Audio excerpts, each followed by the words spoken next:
Apologize. Come on, apologize. Apologize. Yay, again. Yay, again. Yay, again. Yay. We got two! Turn it on! Use the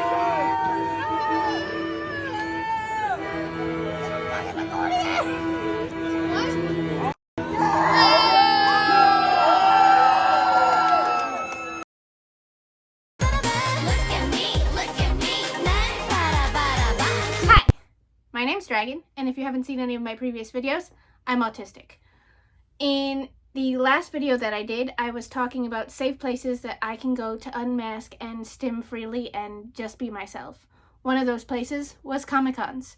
So this episode, I thought I would give tips and tricks on how to survive a Comic-Con while neurodivergent. Without further ado, let's go.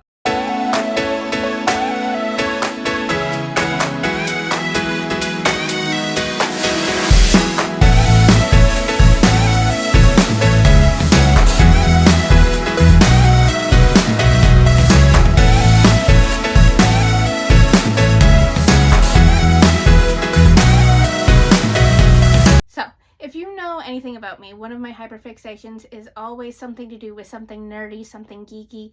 Star Trek, Star Wars, Lord of the Rings, Baldur's Gate, Resident Evil. You can see the background with all of the people that I've met and got autographs. You can see my loot. It's always something that I do. In fact, I have a few pictures of me that I also cosplay.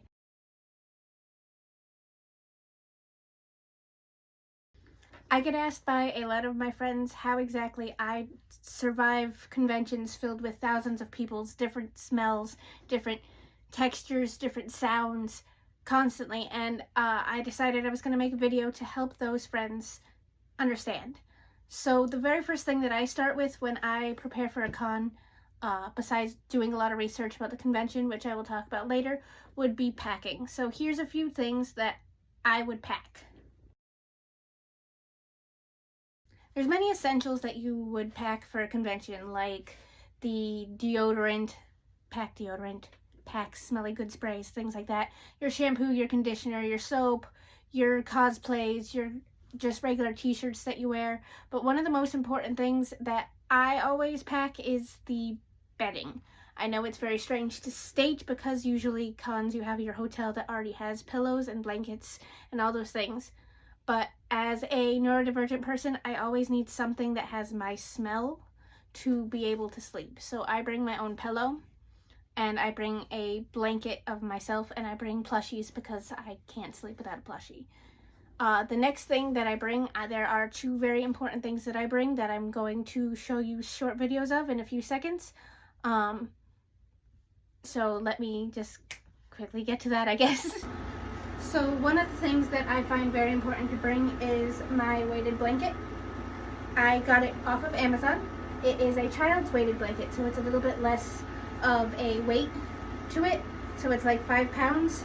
It also has glow-in-the-dark stars on it, but it is a lot smaller and it is able to be traveled with. Recently, I got into an argument with one of my classes because they informed everyone that weighted blankets and weighted vests are not scientifically proven to help those with autism at all, but it helps me a lot. So basically, if you need a weighted blanket, bring a weighted blanket.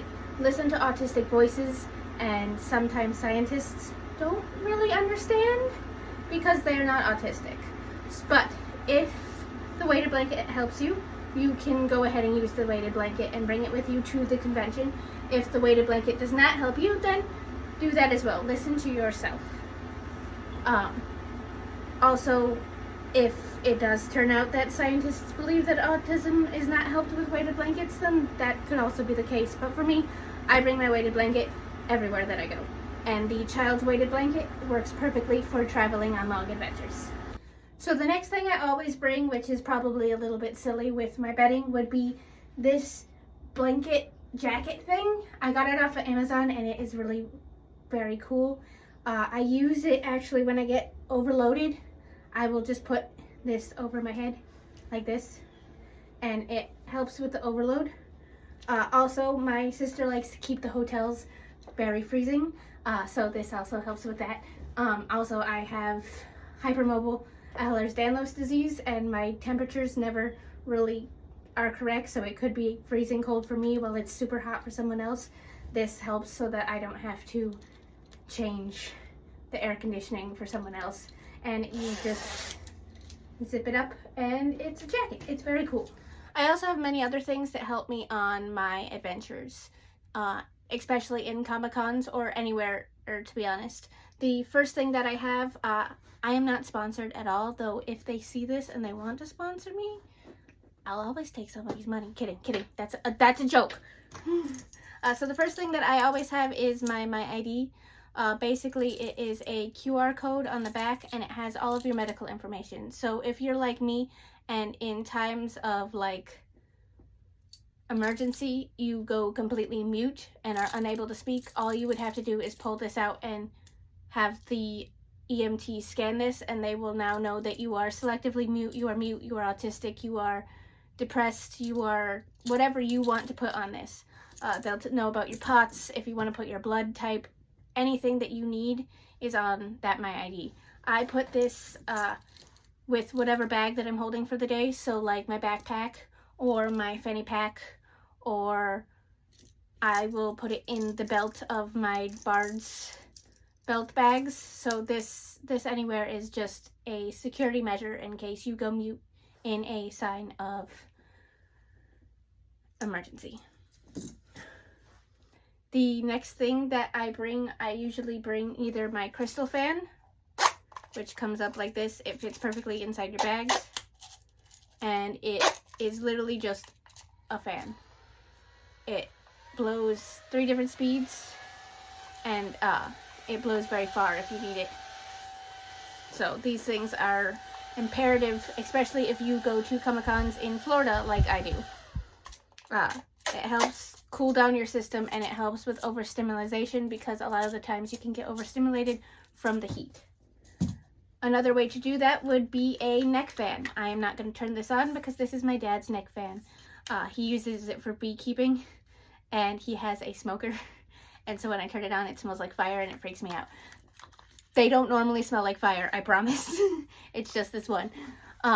So basically you would put this around your neck like this, and it keeps your neck and head area cool.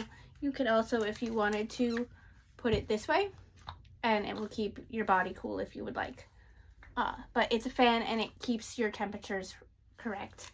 I also use, I don't have them on my person right now, but for my cosplays that have colorful skin, that need like purples or blues or greens skin, I use sunscreen gloves. They help cool my body down as well. So if I get overheated, all I have to do is lift the sleeves of my shirt up, dunk them in water, and the cooling action of my gloves begin to cool. And then I use Liquid IV or Tri-Oral. There is a thing on Amazon called Tri-Oral. It is basically the same thing. I use Tri-Oral. This is my mother's Liquid IV. Liquid IV comes in flavors. I am allergic to citrus, and they're always in the flavors, so I can't use this.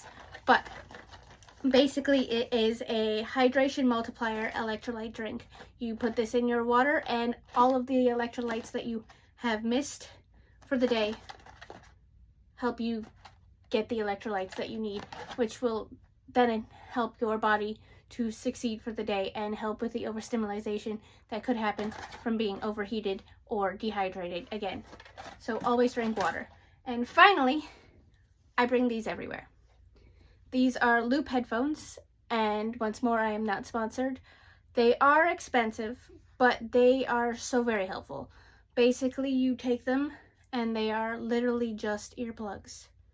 But the ones I have switched to 3 different levels of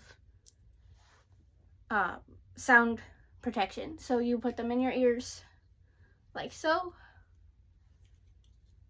That one is set at the highest mark. I cannot hear anything. Oops. Okay, and basically, I might talk weird in a second.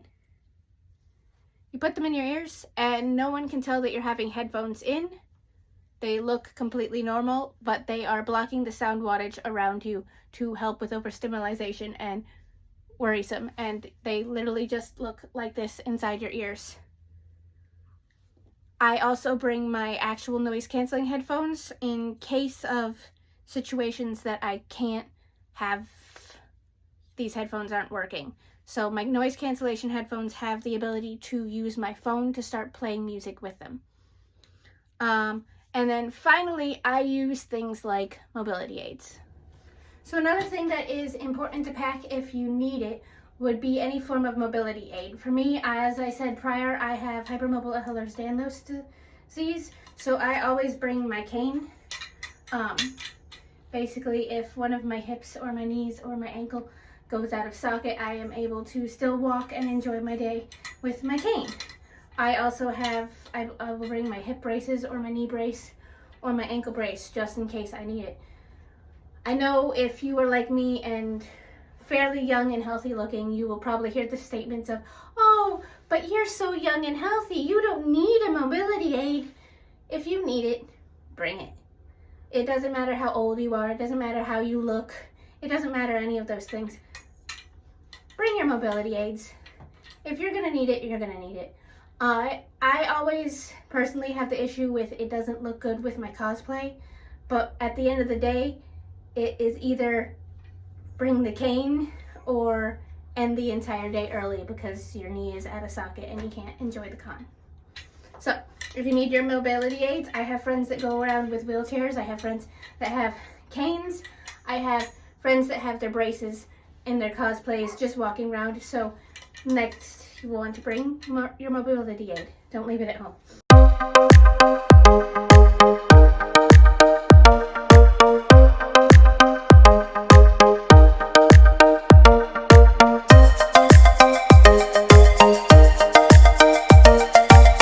Something I forgot to add in that what to pack bit was a lot of my friends and my followers from my cosplay account know me as somebody that does special effects makeup and makeup for most of my characters. If you saw the pictures that I shamelessly plugged to my cosplay account, I did Fizzaroli and Stolas. I do Blitzo and Beelzebub, a lot of Helluva kind of characters. And a lot of my friends ask me what kind of makeup I use, because for me, I have severe texture issues. So once more, I'm not sponsored, but I use Sunset Makeup. They have color foundation that is very sensory friendly for me, so it literally just feels like putting on your normal foundation. So this is the makeup that I use. A lot of my neurodivergent friends have asked, so I thought I would put it in the video. Basically, it feels like when you're putting on your normal foundation and it's not sticky, and it's very helpful. So Sunset Makeup colorful foundation if you need a sensory friendly form of face paint.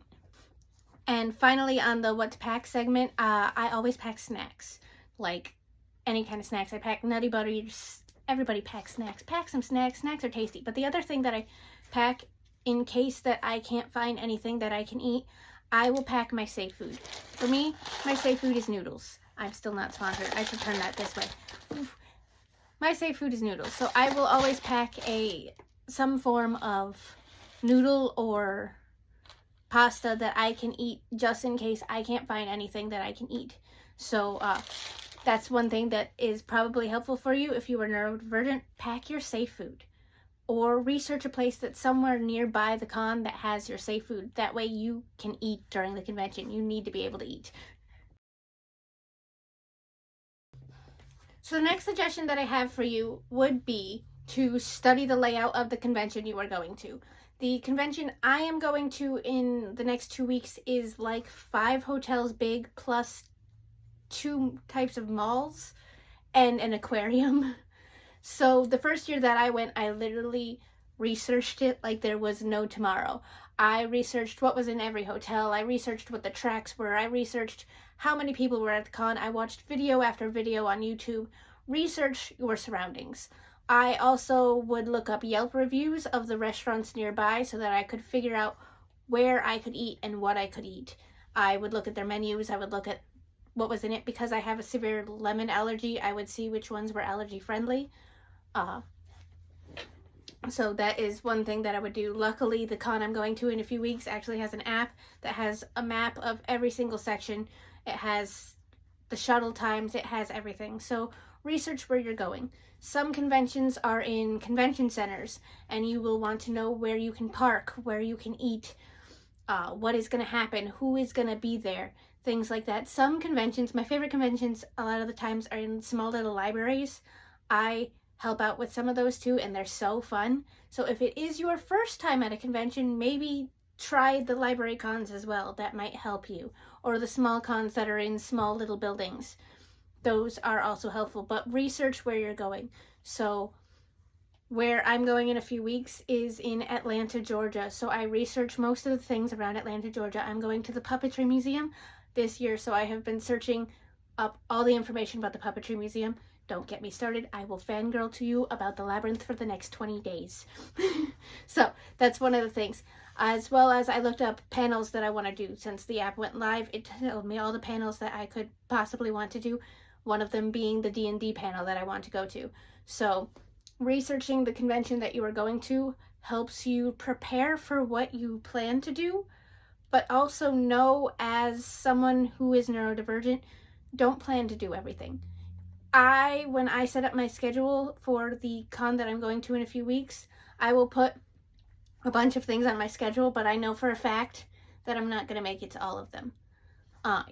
Either I will be dancing randomly in a hallway because I want to dance randomly in a hallway instead of going to the panel that I had, or there'll be points that I am way too overstimulated to do anything and I just need to go away into my hotel room and stay there instead, which with my friends, they understand that a lot.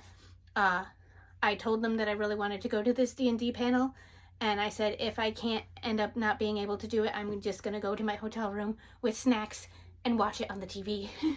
So make sure you're researching and make sure you know that you're probably not going to do anything, and that's perfectly okay. If you can't do everything, you're still going to have fun. So prepare to not be able to do everything you want, but prepare to still have fun and have a good time. My next suggestion for if you are going to a convention would be to look at if that convention has disability services. I know if you are like me and autistic or anything else, you might think that other people will need that more than you, but believe me, disability services are a lifesaver.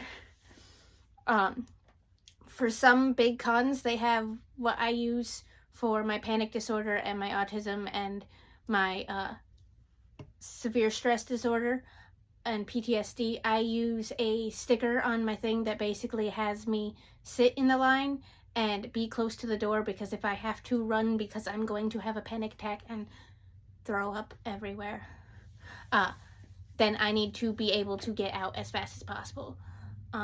Some conventions, I went to one in February that gave me that sticker, and they actually helped me be able to meet one of the celebrities that I wanted to meet.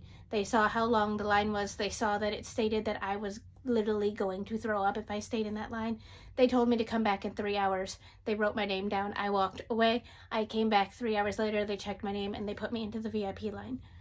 So basically, those things are honestly lifesavers. I would have never been able to see the celebrity that I wanted to see if it wasn't for that. They also help, disability services helps with those with wheelchairs, those with canes, those with panic disorders. So research whatever con you're going to see if they have a disability services, because some cons sadly do not. I honestly believe that all cons should have a disability service, but I can see why cons think that they don't need them, because they are still adhering by the 88 rules without having them. But disability services are lifesavers. So research and use your own mind to decide if you need those disability services or not. The last thing of advice that I have are things to do during the con. So one of them would be to take a tour of the convention that you're at. Find any quiet areas. I know I go every year to the convention that I'm going to in a few weeks. So places that I go to are like a stairway next to the outdoor area that I go and dance at, or the bottom floor of the Hyatt, or the bottom floor of the Marriott. I find all the places that I know that are sensory and okay to be in when I just need a second out of the loudness. And if all else fails, I will just go back to my hotel room. So walk around the convention that you're going to, find areas that have the area that you need to just relax. Some conventions also have quiet rooms, so if you research that and look around the con that you're going to, then you should be able to figure it out of what you exactly need.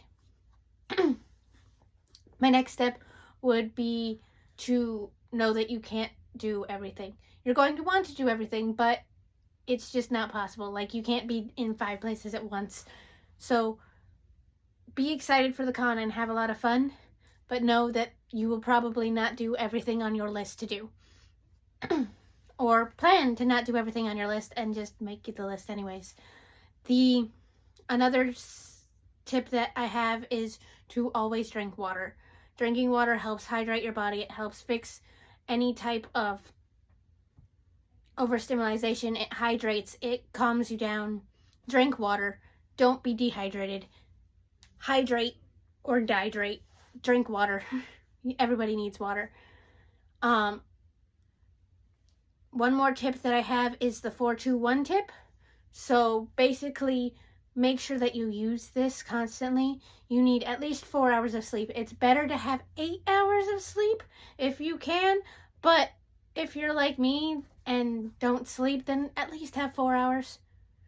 Give your body time to relax and to rest. At least have 4 hours. Try for 8 hours, but at least have 4 hours of sleep.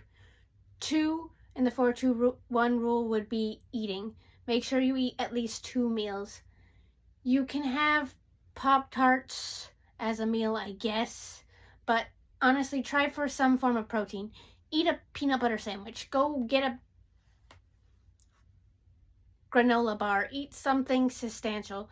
Don't spend the entire con not eating, because that does not help with any form of overstimulation or any form of burnout, any form of panic disorders. Food helps ground you. Make sure you're eating 2 meals a day at least. And finally, the number 1 in the 4-2-1 rule would be take 1 shower with soap a day. A day. Not 1 shower for the entire week. Take it a day.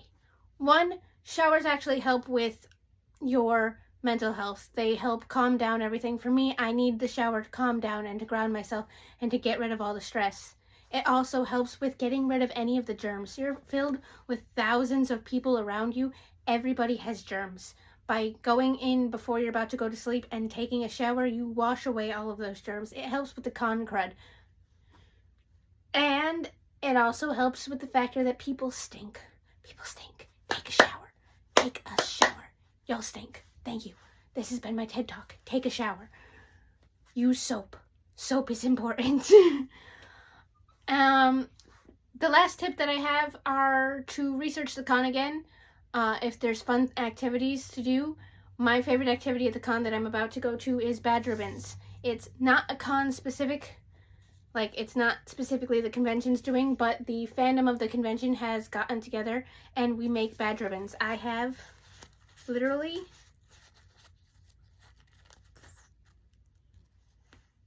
where'd my other badge ribbon go? Hello? There it is. I have all of these badge ribbons that I will be handing out throughout the con this year. So each cosplay that I have, I will be handing out 1 badge ribbon to anyone that comes and stops me.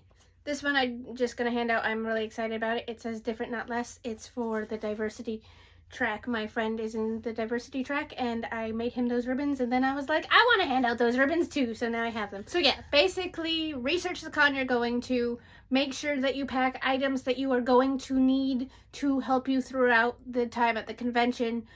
Make sure you have your safe food. Eat your normal food. Eat some food. Get some sleep. Take a shower. Take a shower. But have fun. This is a place that you are going to have fun. This is, for me, where I go to just be myself and not have to worry about the stress of society. There are some social cues that are needed, such as cosplay is not consent. Don't be touching people. Don't be rubbing up on people without their consent. I have had a few creeps that will be like, oh, you're Jill Valentine, and they'll like hug me and grab my butt. Do not touch me. Don't touch people without their consent. And then another social cue would be like not taking a picture of somebody while they're eating. Nobody wants a picture of their super cool outfits like this. Unless, of course, you're like one of my friends and we do it for jokes and giggles. That's consent still if I'm your friend. So this is a place that you're going to have fun. This is a place that you get to be you. This is a place that, honestly, I hope my tips have helped you through figuring out just exactly what you need to do for the convention. And I'm hoping that you will have a great time. That is all I have for this video, and I will see you guys later. Bye!